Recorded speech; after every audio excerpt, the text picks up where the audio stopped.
A little girl no older than 9 stood in the middle of a marble-floored lobby, her trembling hands clutching a silver pistol too big for her fingers. The grand chandelier above cast fractured light on her face, soft, frightened, yet burning with something far stronger than fear. Every man in that room froze.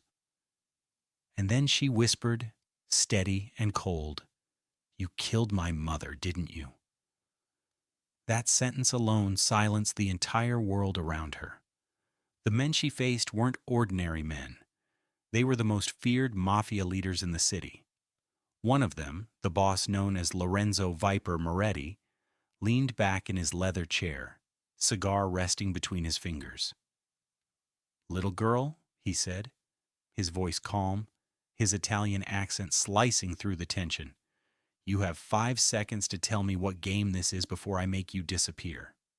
She didn't flinch. "This isn't a game. You killed my mother, and I'm here to make you remember her." The gun didn't shake. That caught everyone off guard. Even Viper tilted his head slightly, intrigued. "And who exactly was your mother?" he asked. "Elena Rossi," she said, her voice cracking but never lowering the gun. "You shot her 9 years ago. You didn't even look at her face." The name struck something deep in the room. The guards exchanged uneasy glances. Viper's fingers stopped tapping. For the first time in years, his smirk vanished. "Elena?" he muttered, half to himself. "She's dead?" The girl's jaw clenched. "She died last night. In my arms, the silence that followed was heavier than gunfire. A single tear slipped down her cheek, but she didn't blink. Before she died, she told me to find you. To look you in the eye and ask why one of Viper's lieutenants, Marco, stepped forward, hand reaching toward the gun. "Put that down, sweetheart." "You don't want to do this. Stay back," she screamed, her finger twitching near the trigger. Marco froze. "She's serious," muttered another. "That safety's off." Viper exhaled a cloud of smoke and waved a hand. "Let her talk." The little girl took a step forward, the gun aimed squarely at his chest. "She said you'd deny it." "But she said you'd remember the woman in the red dress who begged you not to shoot." The room went still again. Viper's eyes flickered, for just a second, with something that looked like guilt. "That was a long time ago," he said finally. "Your mother made choices. Bad ones. She made one good one." The girl snapped. "Me?" The men around the table didn't know whether to laugh or hold their breath. None of them had ever seen anyone talk to Lorenzo Moretti like that, let alone a child. Viper leaned forward slowly, elbows on the table. "You've got guts, kid. But guts won't save you here." "Maybe not," she said, lowering the gun slightly but keeping her finger near the trigger. "But you owe me answers." "And what do you think I'll tell you?" "The truth," she said softly. "Because if you lie, I'll know. My mother said you were a coward who hides behind money and men. But she also said you never lied to anyone who deserved the truth." Lorenzo's eyes narrowed. "And you think you deserve it?" She nodded. "I'm her daughter." That name, Elena, still echoed in his mind like a ghost he thought he'd buried. She'd been the one who almost ended his life with a bullet in a nightclub alley, a woman who refused to be afraid of him. He stood up now, slowly, deliberately, and the room seemed to shrink around them. "You look like her," he said finally. "Same eyes, same fire. Then you remember her." "I remember everything," he admitted. "And you're right. I killed her, but not because I wanted to." A gasp rippled through his men. "Boss!" one started, but Viper raised a hand. "She deserves to know." He turned back to the girl. "Your mother betrayed us. She was working with the feds. She was going to hand over everything, our roots, our families, our secrets. If I hadn't stopped her, dozens of people would have died." She wasn't betraying you, the girl whispered. She was saving me. You kidnapped me when I was a baby, didn't you? Lorenzo froze. What did you say? She told me everything before she died. That you took me from her, that you used me to make her do what you wanted. Viper's cigar hit the floor. That's a lie, he muttered. But there was something hollow in his denial. The girl's voice softened. You were supposed to protect her.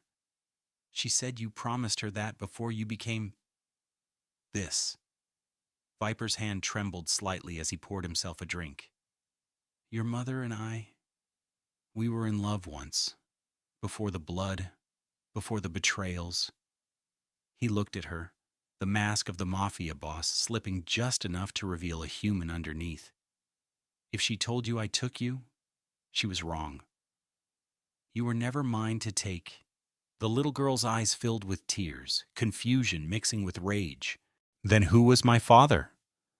Viper hesitated. Everyone in that room saw something break inside him. That's the part your mother never wanted you to know. She raised the gun again.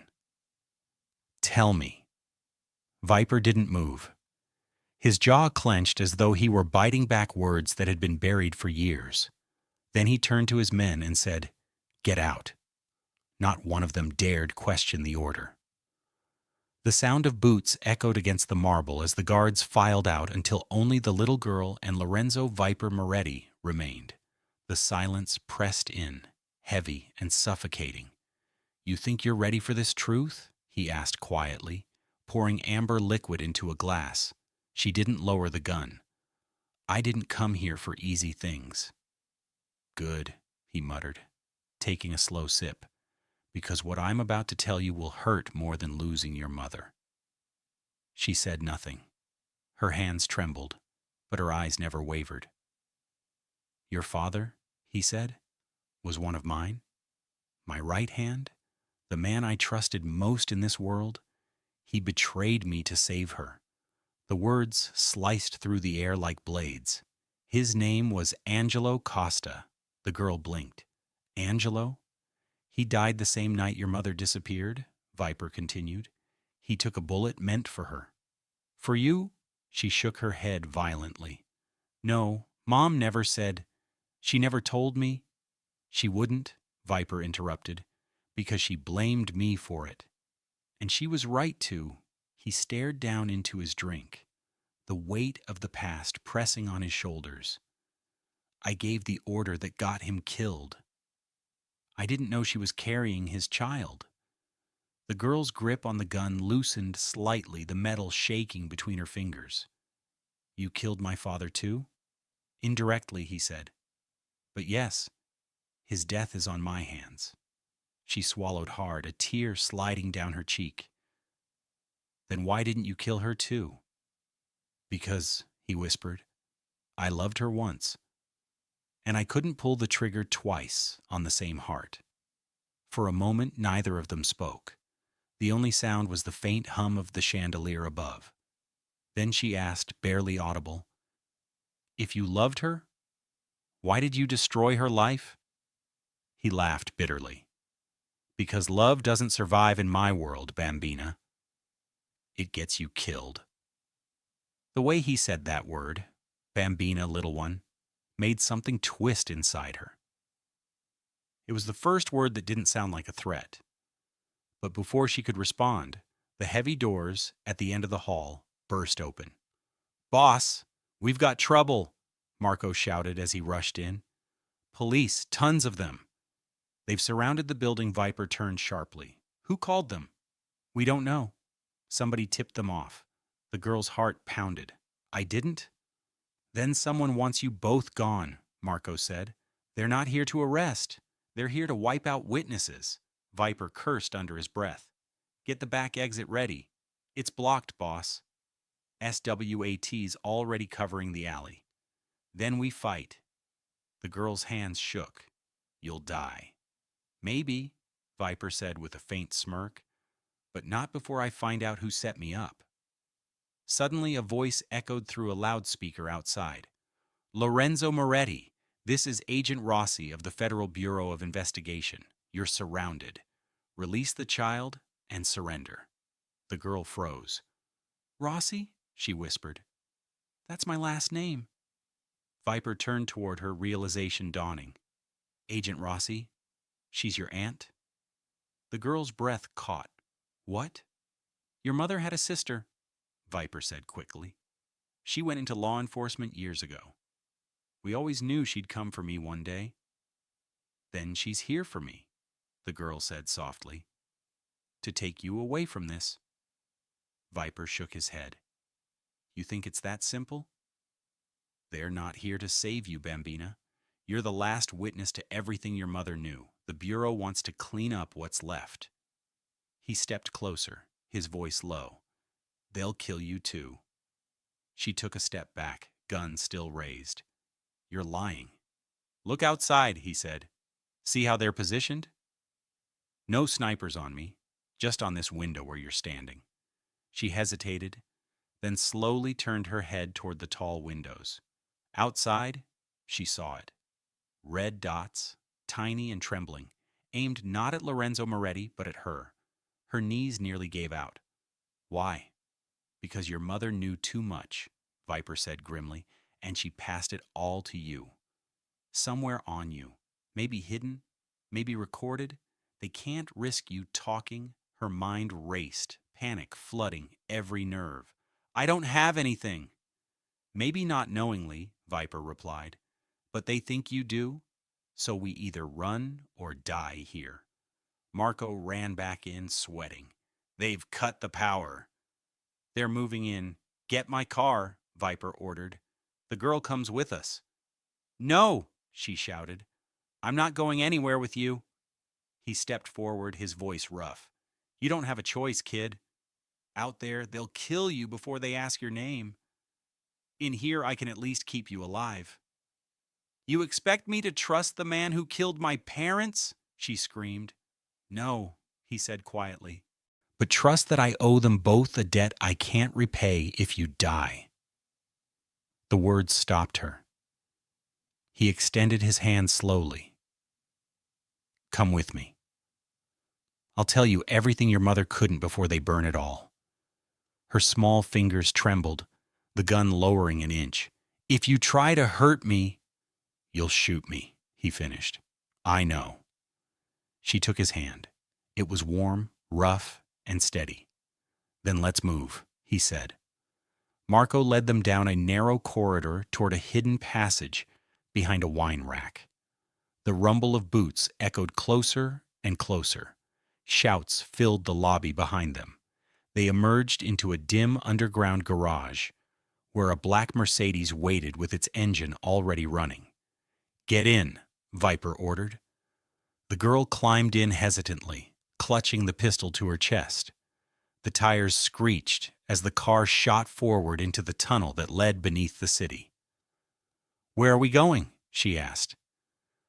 To finish what your mother started, Viper replied. She glanced at him, confusion etched across her face. What does that mean? It means, he said, eyes on the rearview mirror, your mother wasn't just running from me. She was running from something bigger. Bigger than you? Much bigger. The tunnel opened into a side street on the edge of the docks. The sirens were distant now, fading behind them. For a brief moment, the girl saw the sea, a dark, endless stretch of water under a silver moon. What was my mother really doing? She asked quietly. Viper lit another cigar, eyes fixed ahead. Elena was part of something called the Aegis files, a black ops operation run off the books. They smuggled people, weapons, and information across borders. When she found out it was being used to traffic children, she tried to expose it. That's when they came after her. So, she wasn't a traitor. No, Viper said softly. She was a hero. The kind my world doesn't make room for.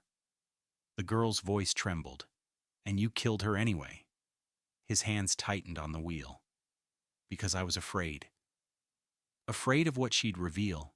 Afraid of losing everything I'd built.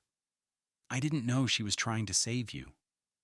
He looked at her now, his expression heavy with something that looked almost like regret. "I can't undo what I did. But I can make sure you don't die for it too." She looked away, tears streaking down her cheeks. "You should have died instead of her." "Maybe I still will," he said quietly. The car sped down the deserted road, headlights slicing through the mist as the sea wind howled around them. But not tonight. The car roared through the coastal road, headlights carving narrow lines through the fog. The girl stared out the window, her reflection trembling in the glass. Her mother's voice still echoed in her head, faint and fading, the last words she'd whispered before dying.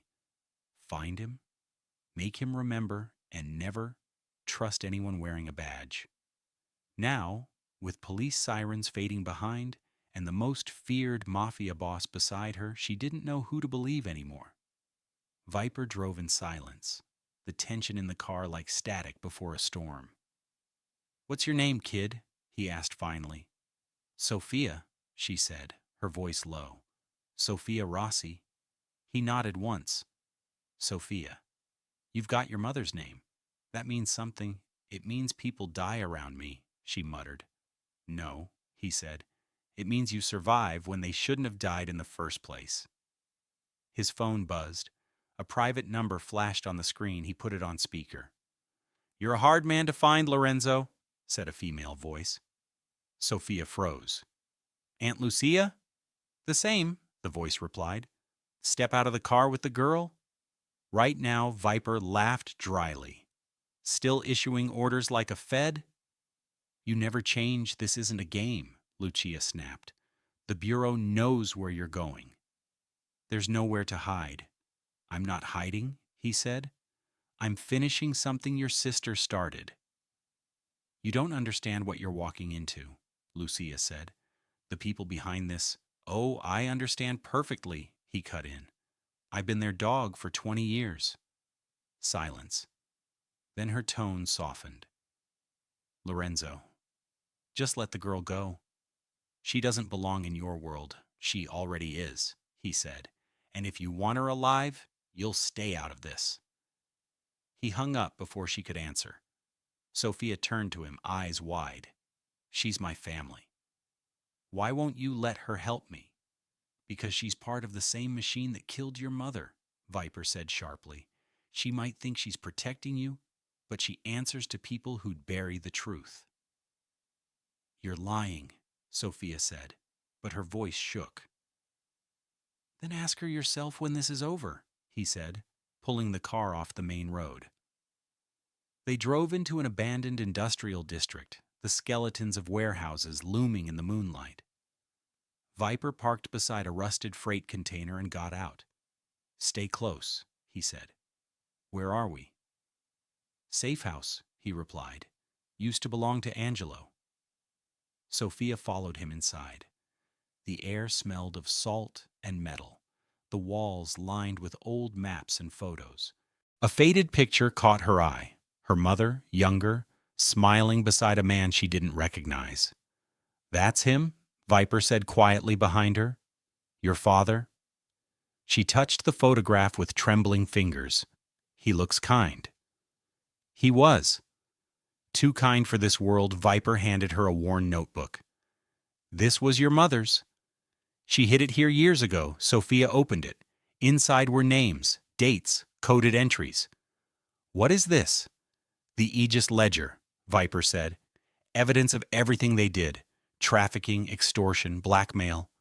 The same files Elena was going to give to the feds, so she kept it from them." "She didn't trust anyone anymore," Viper said.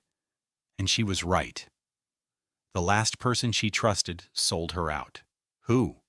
"Someone inside my own family."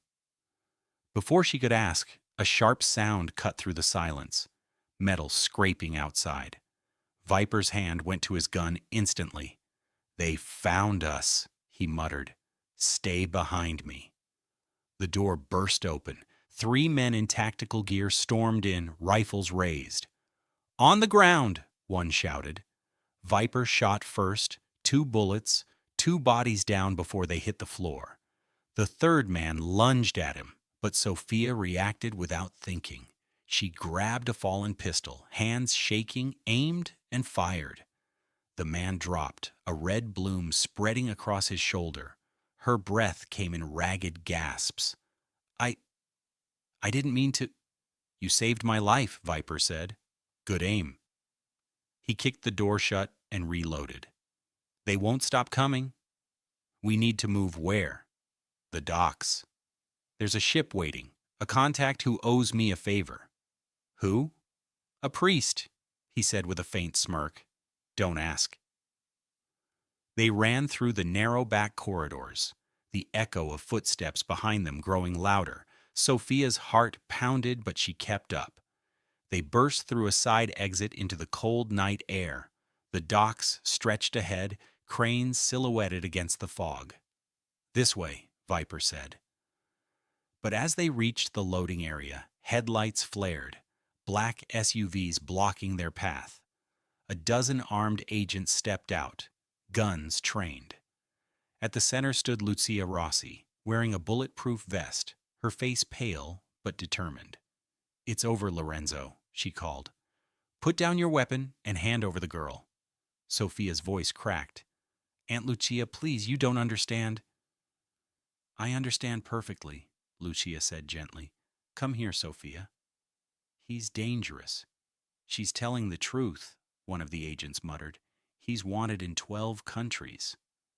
You think that's why I'm still breathing? Viper shot back. I'm alive because your bosses need me to stay silent. Enough, Lucia shouted. Don't make this harder. Sophia stepped forward, trembling. If you're really my aunt, tell me the truth. Who killed my mother? Lucia froze. Sophia, tell me. The older woman's voice cracked. It wasn't Lorenzo. It was Walsh. Viper stiffened. Walsh? Director Thomas Walsh? Lucia said, lowering her gun slightly. He ordered the hit on Elena after she refused to hand over the ledger. He's the one who buried the investigation. And now he's coming to finish it, Viper muttered. Tires screeched behind them. Another SUV appeared, sleeker, blacker, its doors opening as a tall man stepped out in a tailored suit. Director Walsh, Lucia whispered. Stay back, everyone. Walsh smiled as he approached, hands clasped behind his back. Touching little reunion, he said calmly. But we have a problem, don't we? His eyes fell on Sophia, the girl. She has something that doesn't belong to her. She has the truth, Viper said, and that's what scares you. Walsh's smirk didn't fade. You should have stayed dead, Lorenzo. Then he snapped his fingers. The sound of gunfire shattered the night. Gunfire erupted across the docks, deafening and chaotic. Sparks burst from metal containers as bullets ricocheted through the fog. Viper shoved Sophia behind a stack of crates, returning fire with precise, cold efficiency. Stay down, he barked, his voice sharp and commanding. Sophia crouched low, clutching her mother's notebook to her chest. The smell of gunpowder filled the air. Walsh's agents advanced in formation, their rifles flashing with muzzle fire. Lucia shouted for them to hold position, but no one was listening anymore. Walsh had come for blood, not negotiation. He's using you. Walsh's voice thundered across the chaos. He killed your parents, girl. You really think he cares about you? Sophia's heart pounded as she peeked over the crate. Viper was moving like a ghost, each shot finding its mark. He didn't look like a man fighting for survival. He looked like someone seeking redemption. He's lying, Viper shouted back, ducking behind cover. Your mother died trying to stop him. You're both murderers, Sophia cried, tears streaming down her face. I don't know who to believe. Then believe the one still keeping you alive, he yelled, grabbing her arm and pulling her toward the waterline. The wooden planks beneath them creaked as they ran. Lucia saw them and shouted, Sophia, wait! But the girl didn't stop. Ahead, A small fishing boat bobbed at the dock, its engine already running. A man in a priest's collar stood at the helm, waving urgently. "Lorenzo," the priest called. "Hurry!"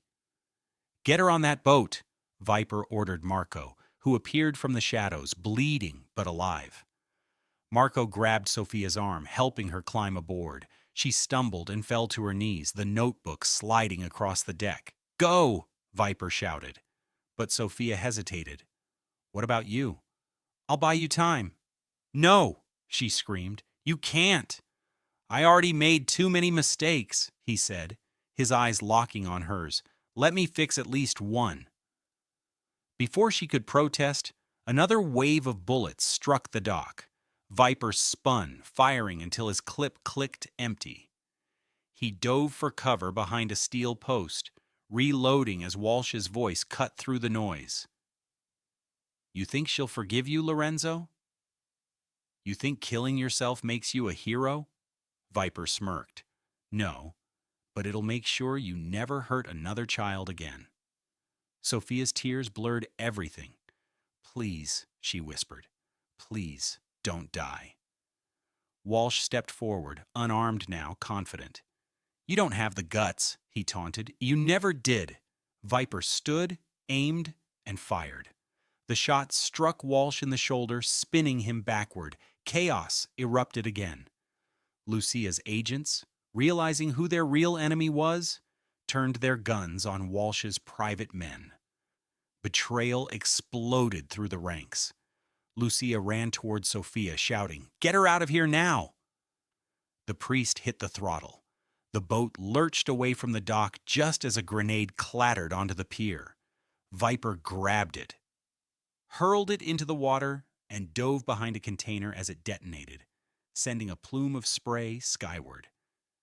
The explosion rocked the boat, nearly tossing Sophia overboard. She clung to the railing, gasping, watching Viper through the smoke. He rose to his feet again, limping, bleeding, but still fighting. Walsh was down, his men scattered. Lucia was dragging wounded agents to cover. "Lorenzo," she screamed, "come with us." He shook his head. "They'll follow the girl." "Someone has to hold them here. You won't make it." "Didn't plan to." He gave one last look toward the retreating boat. For the first time in years, his expression softened. "Take care of her," he whispered to no one in particular. Sophia stood on the deck, crying out, "Lorenzo." But her voice was lost in the distance. He raised a hand slightly, a silent goodbye. Then he turned back toward the approaching vehicles on the far end of the pier. Helicopter lights cut through the fog. The sound of rotors drowned out the waves. He reloaded, blood dripping from his sleeve. The end was near, and he knew it. Walsh, wounded but not dead, crawled to his feet, clutching a pistol. "You think this changes anything?" he hissed. "There's always another me." Viper aimed squarely at his chest. "Not after tonight." 2 shots rang out. Walsh fell backward into the water, sinking beneath the black waves. Helicopter spotlights flared on Viper, blinding him. "Drop your weapon," a voice ordered. He looked up, defiant, and tossed the gun aside. "You want me?" he shouted. "Come take me." But before they could descend, a massive explosion erupted beneath the pier. Flames shot upward, swallowing everything. The shockwave threw the helicopter off balance. The pier collapsed into the sea, taking Viper with it. On the boat, Sophia screamed his name again, her small voice breaking into sobs. Lucia held her tightly, as the fire reflected in her tear-filled eyes. The priest murmured a prayer under his breath, steering the boat farther into the darkness. "He's gone," Lucia said softly. "He's gone, Sophia." But the girl shook her head. "No, he said he'd protect me. He doesn't break promises behind them." The burning docks faded into the mist, glowing like a dying star. Sophia clutched her mother's notebook to her chest and whispered, "Then I'll finish what he started." The small fishing boat cut through the fog, its engine humming low as the priest guided it toward a darker horizon. Sophia sat near the bow, the cold wind whipping strands of hair across her tear-streaked face. Behind her, Lucia stood silent, one hand gripping the railing, the other holding a radio she refused to switch on. The sea was rough, but not as rough as what waited on land. Sophia stared at the notebook resting on her knees. Its pages fluttered in the wind, covered in her mother's careful handwriting. Every word was a secret someone had once killed to protect. "He said Mom wanted to finish something," she whispered. "Do you know what that means?" Lucia crouched beside her. "Your mother was trying to free the people trapped in that operation. The Aegis files, they weren't just names. They were children, families, witnesses, evidence that the same men she worked for were controlling the system." Sophia's grip tightened on the book. "Then I'll finish it." Lucia hesitated. "You don't understand how dangerous this is. Every person who's ever tried to expose them disappears." The priest spoke from the helm without turning. "Then maybe it's time someone didn't disappear." His calm voice carried over the waves like a benediction. "Your mother believed in light. You can't hide it forever." The moon slipped behind a cloud. The harbor lights were gone now, swallowed by mist. For a while, there was only the rhythm of the water and the hum of the engine. Then Lucia's radio crackled to life on its own. "Agent Rossi," a voice said, distorted but recognizable, "we know where you're headed. Don't do this." Lucia turned it off immediately. Her knuckles were white. "They're tracking us. Even offshore isn't safe." The priest looked over his shoulder. "There's an island ahead, old monastery, no signal reach, no power lines. We can shelter there until dawn." Sophia nodded. "Mom used to tell me stories about a monastery by the sea." "Then maybe it's the same one," the priest said. "Maybe she meant for you to find it." When they reached the island, the boat slid onto a small strip of sand beneath towering cliffs. The monastery loomed above them. Stone walls, broken windows, vines curling up the bell tower like green smoke. The doors creaked open when they pushed them, revealing a vast hall filled with candles that had long since melted into puddles of wax. Inside, the air was heavy with the scent of salt and age. Sophia walked slowly down the aisle, her footsteps echoing. "It feels like she's here," she said softly. Lucia laid a hand on her shoulder. "Maybe she is." In what she left behind, the priest knelt by the altar, opening an old chest half hidden beneath a fallen tapestry. Inside were papers sealed in plastic, a flash drive, and an envelope marked with Elena's handwriting. Sophia's hands shook as she opened it. The letter inside was addressed simply, "To my daughter, if you ever find this."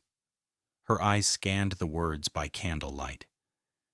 "If you're reading this, it means I didn't survive. But it also means you were brave enough to look for me.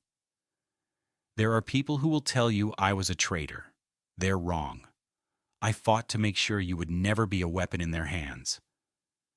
You have to trust your heart, Sophia. It knows who's good and who's pretending."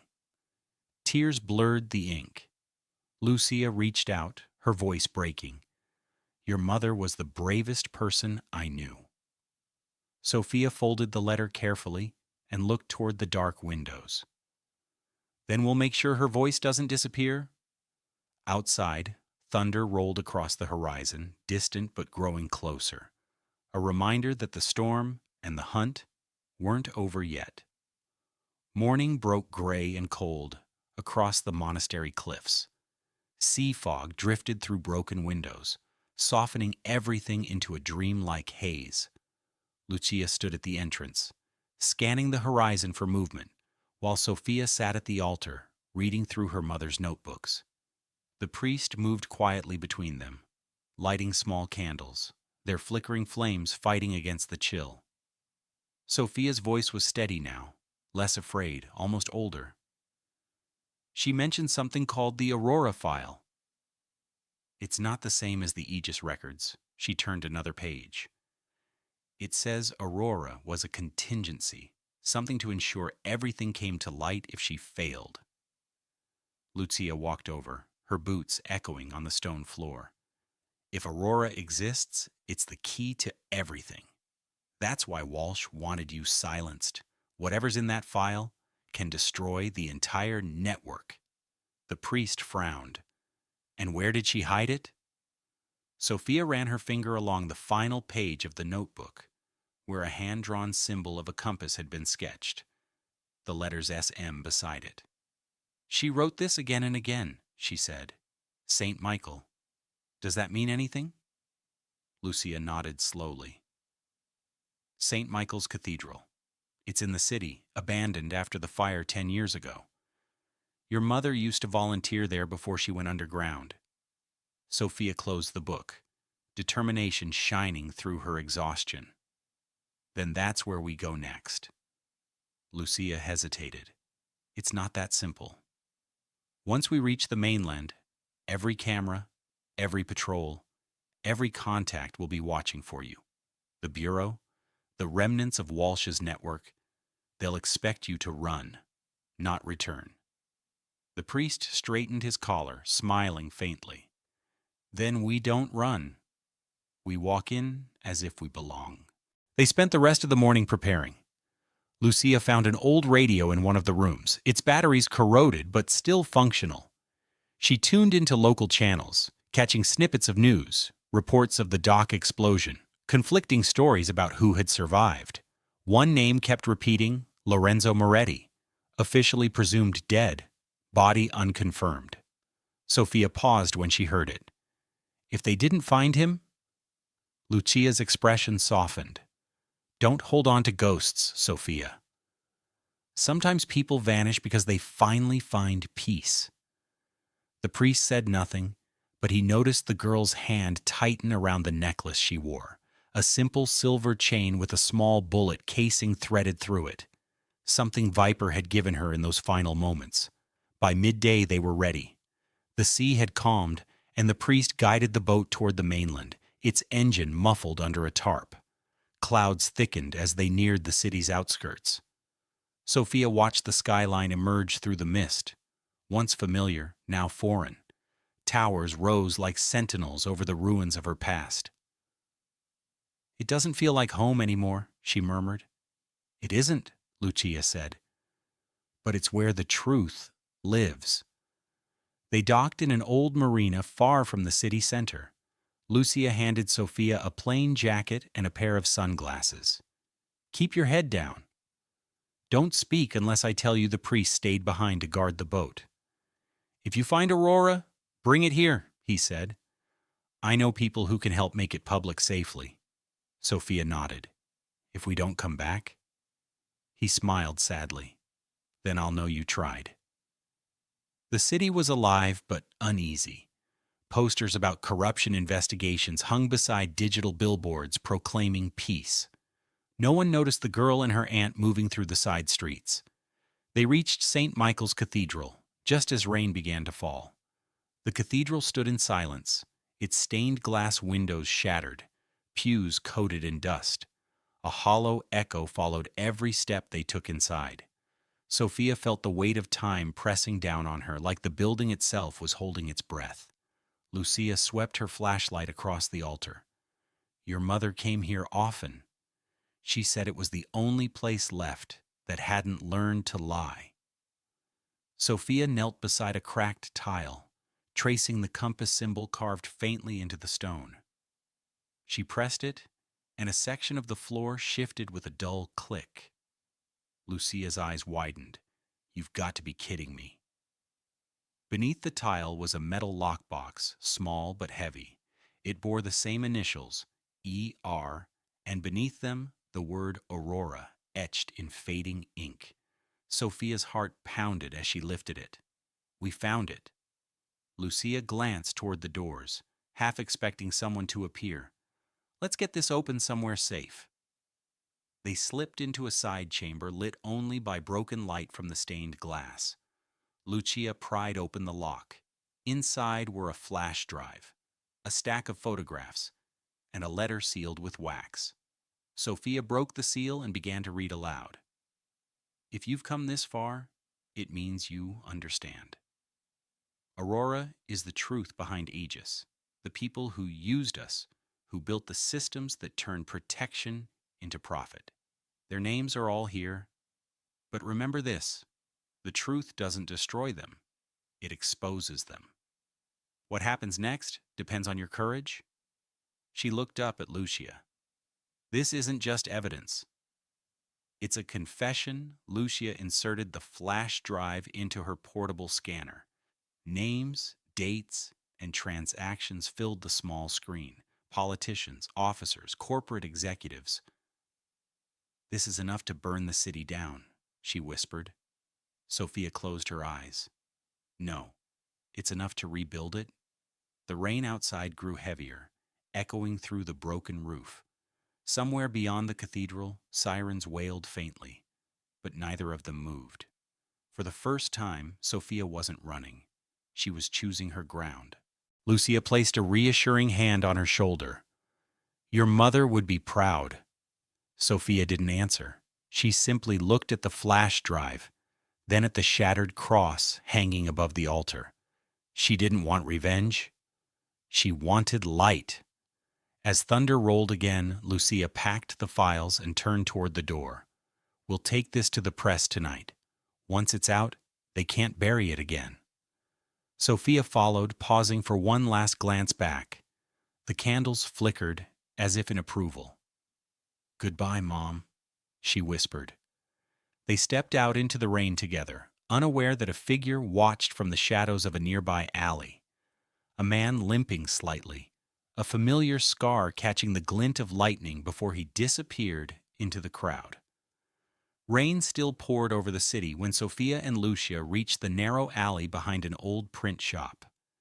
Neon reflections trembled in the puddles as Lucia knocked twice on a rusted metal door. A tired voice called from inside. You're late. The door opened to reveal a man in his 40s with ink-stained fingers and wary eyes. Lucia Rossi, I thought you disappeared. Not yet, Lucia said. We need your press room and your trust. He hesitated only a moment before stepping aside. The interior was filled with humming machines and the smell of paper and oil.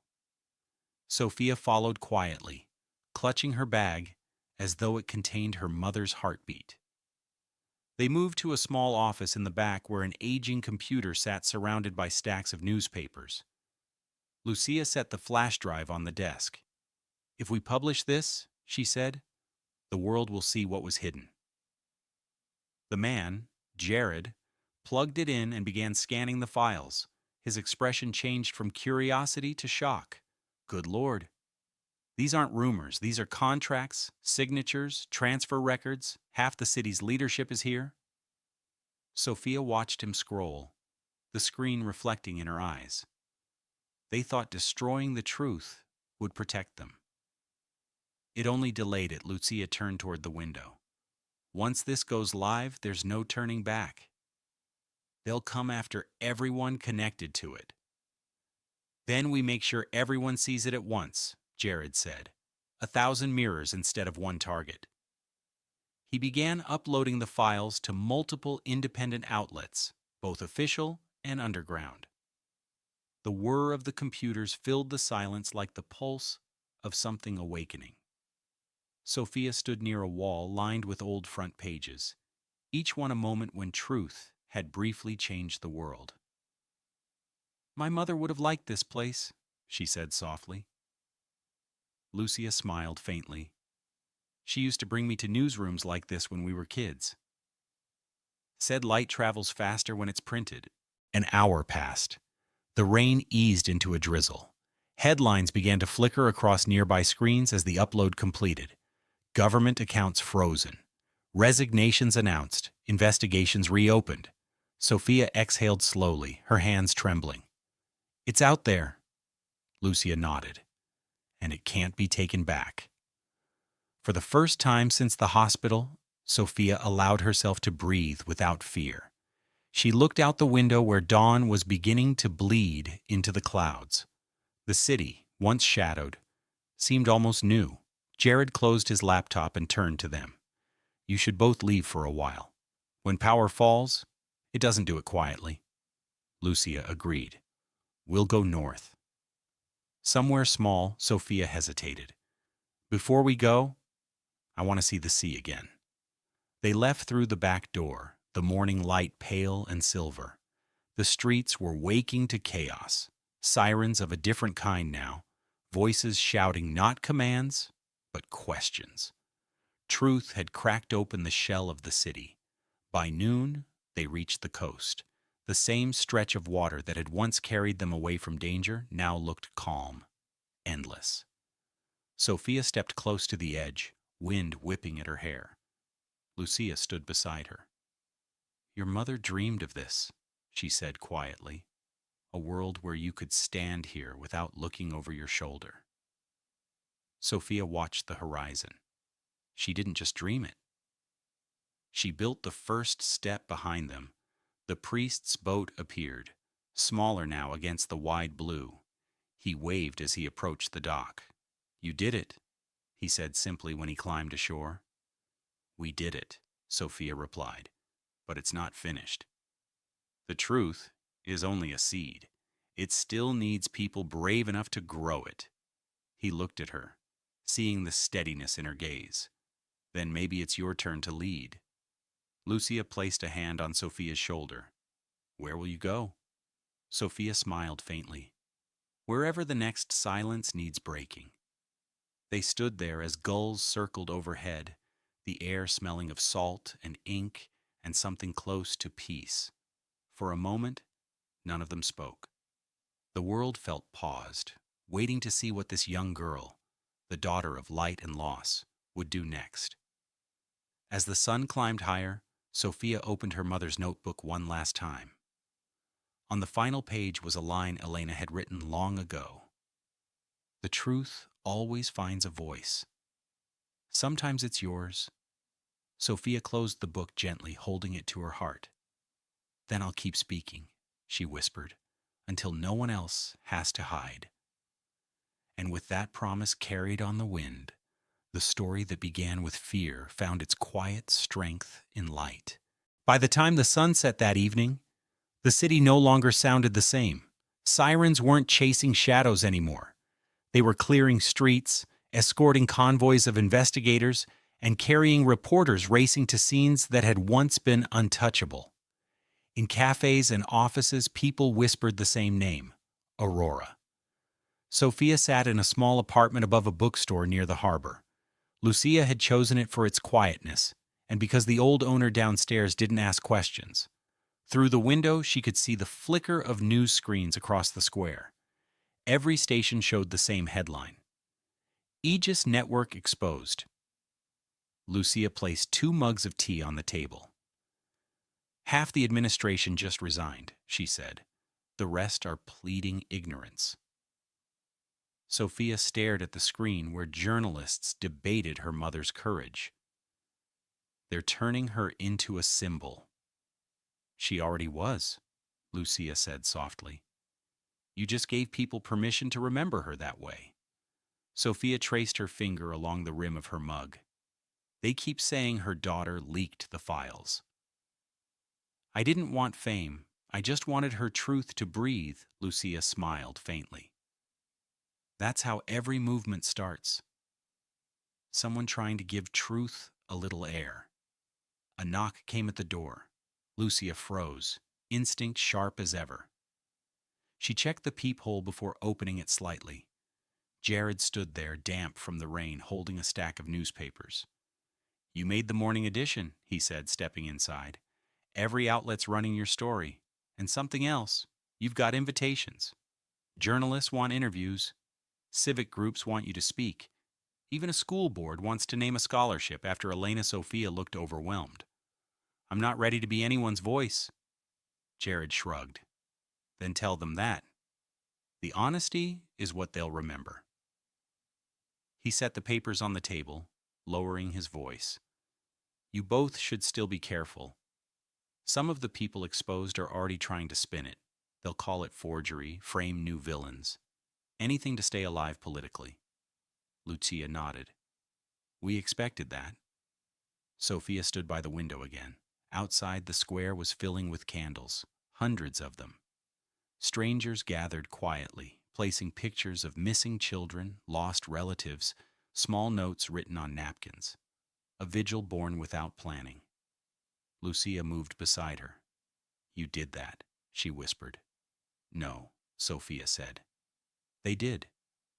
They were just waiting for someone to light the first one. For a long moment, neither spoke. The glow below reflected in the glass, soft and trembling, painting their faces in gold. Later that night, Sophia couldn't sleep. She stepped out onto the small balcony, breathing the ocean air. The city lights shimmered like a constellation of fragile promises. Somewhere out there, she imagined her mother watching, not as a martyr, but as a woman finally free of secrets. Behind her, Lucia appeared, wrapping a blanket around her shoulders. You should rest. I keep thinking about what's next, Sophia said. If the system built something this dark once, what stops it from rebuilding again? Lucia sighed. Nothing, except people who refuse to look away. That's what your mother wanted, to make witnesses out of everyone. Sophia turned toward her. Then I'll study law. Or journalism. Something that lets me keep watch, Lucia smiled. Elena would approve. The next morning brought a different kind of noise. Hope mixed with anger. Protesters marched through the avenues holding signs that read "Truth has no chains" and "Aurora lives." News anchors spoke of reform committees and international hearings. Sophia and Lucia watched from a distance. They didn't join the crowds. They had already done their part. The world was louder now, but its voice carried something cleaner. 3 days later, Jared met them at a cafe near the waterfront. He handed Sophia a small envelope. This came for you. No sender, no return address.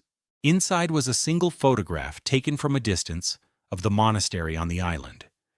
In the corner, faint and smudged by rain, was a handwritten note. Keep the light safe. Sophia turned it over, her heart tightening.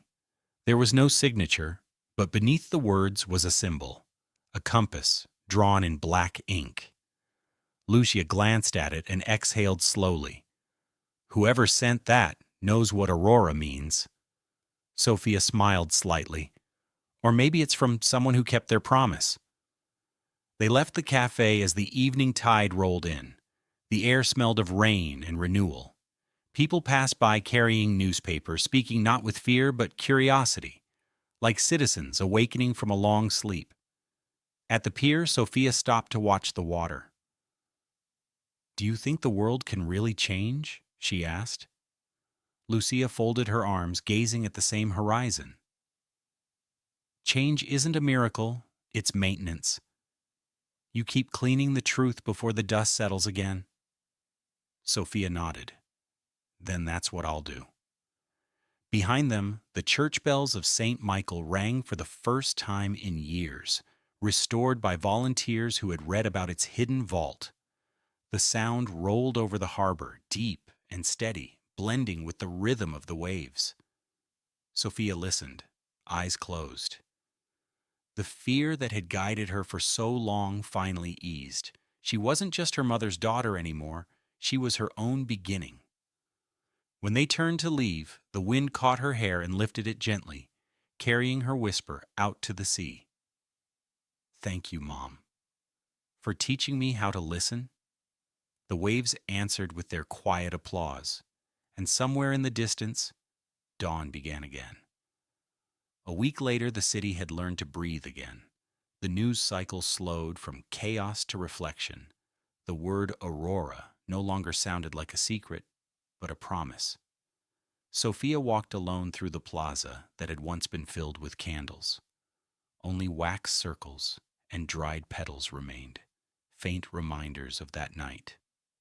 A mural of her mother now covered the wall of the old courthouse. Elena's eyes turned toward the sky, her words painted beneath. Truth always finds a voice. Reporters still tried to reach Sophia, but she rarely spoke now. She spent her days at the harbor, helping the priest restore the monastery's old archives. Lucia had returned to her agency work, this time as part of the reform division investigating what Aegis had left behind. Jared's newspaper had become a refuge for young journalists who wanted to chase honesty rather than headlines. Every evening, Sophia wrote in a new notebook, her handwriting patient and deliberate. She wasn't recording confessions anymore. She was documenting beginnings, new laws, reopened cases, people reunited after years of silence. When she finished each entry, she signed it for Elena, then closed the cover with a calm certainty her younger self could never have imagined. One afternoon, a group of students arrived at the monastery. They'd read about Aurora in school and wanted to learn how stories could protect instead of wound. Sophia smiled and welcomed them inside. She showed them the desk where her mother's final letter had been read, the window overlooking the sea, the old brass bell they'd repaired together. "This is what truth sounds like when it rings," she told them, as the bell chimed, its tone clear against the wind. Later, when the students left, Sophia walked down to the shoreline. The tide was low, revealing stones marked by generations of weather.